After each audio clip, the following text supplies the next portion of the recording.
Bonjour, bienvenue dans ma bibliothèque. Nous sommes à Montréal le 18 juin 2014. Mon nom est Bruno Lalonde. J'ai tellement de choses à vous dire que je ne sais pas par où commencer. Vraiment, je suis surexcité. Il n'y a pas d'autre mot pour qualifier mon état. Tout d'abord, on va y aller par le commencement.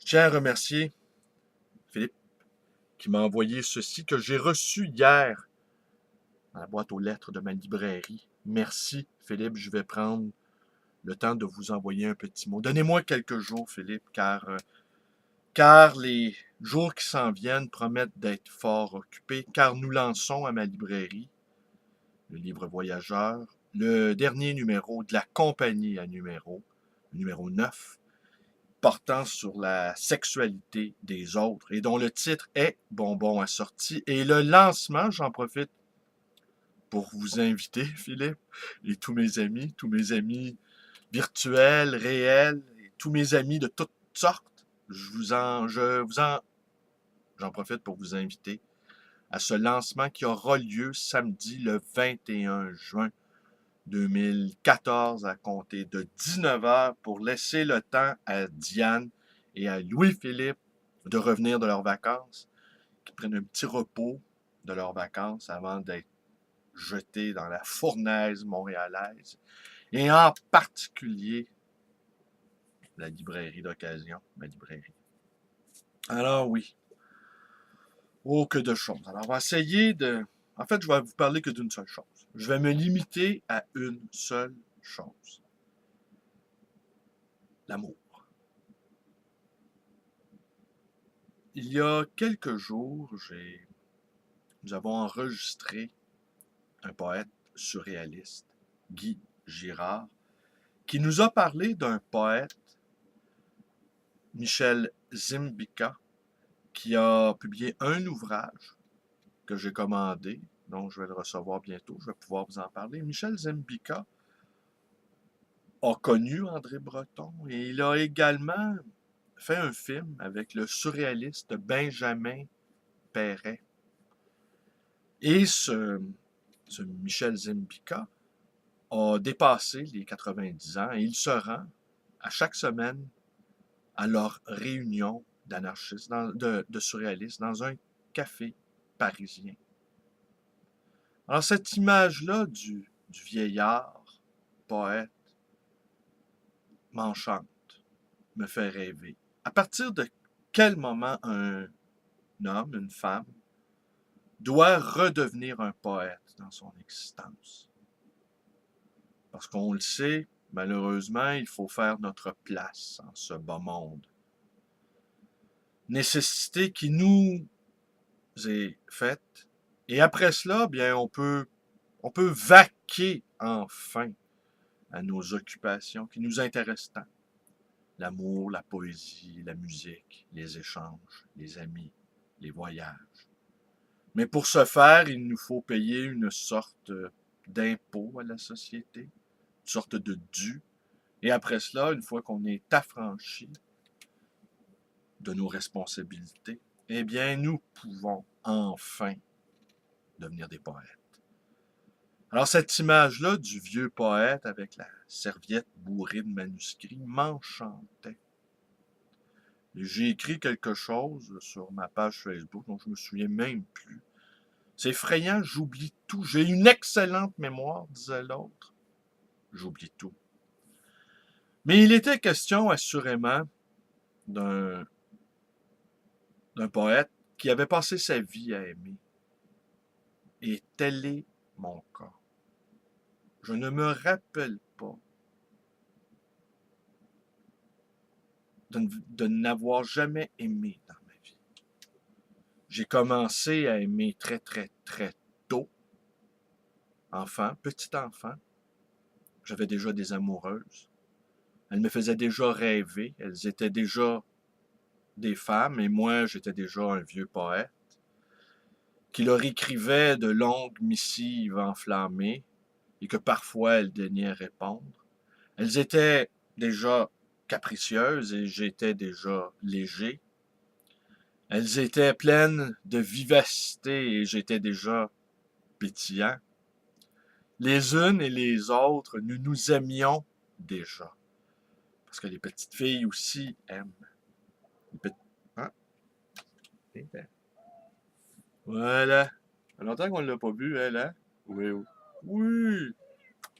Vous la reconnaissez, hein? C'est la noune. La noune qui aime l'amour. Voilà. C'est évident. Ben oui.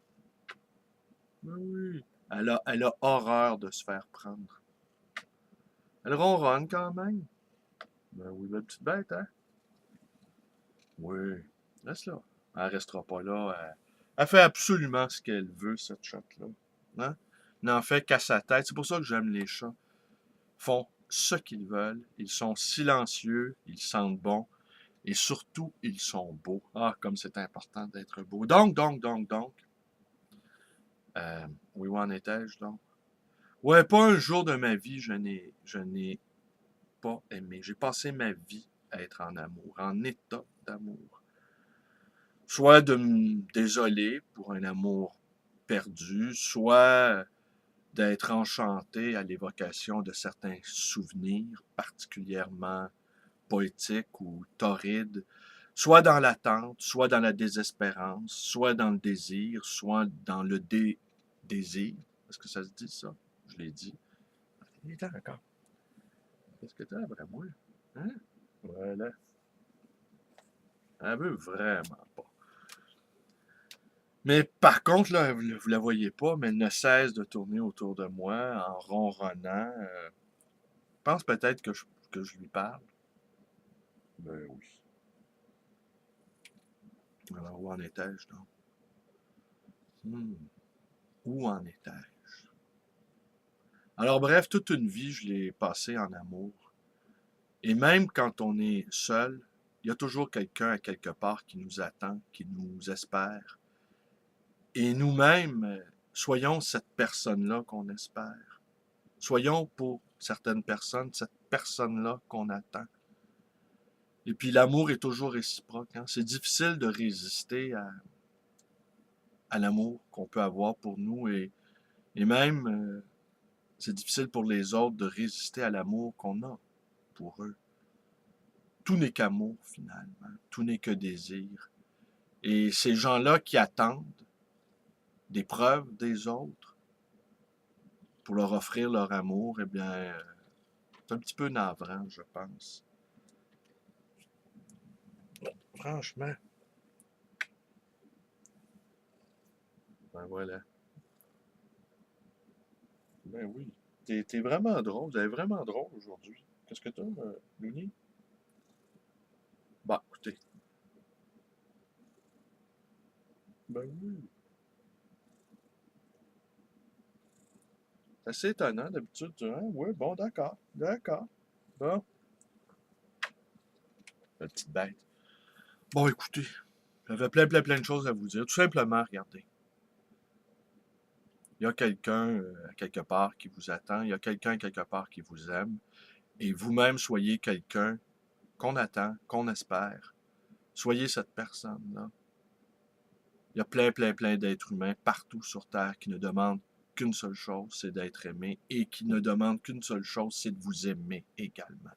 Nous ne vivons pas dans un désert de l'amour, nous vivons dans un jardin luxurieux, rempli de fruits, rempli de fleurs, rempli d'oiseaux, rempli de chats ronronnants.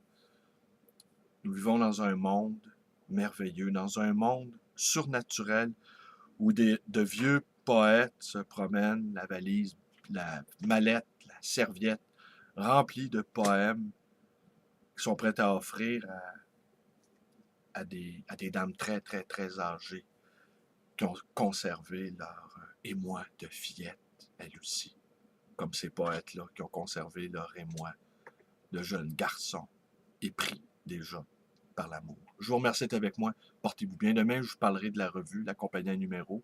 Je vous en dirai davantage. Et puis,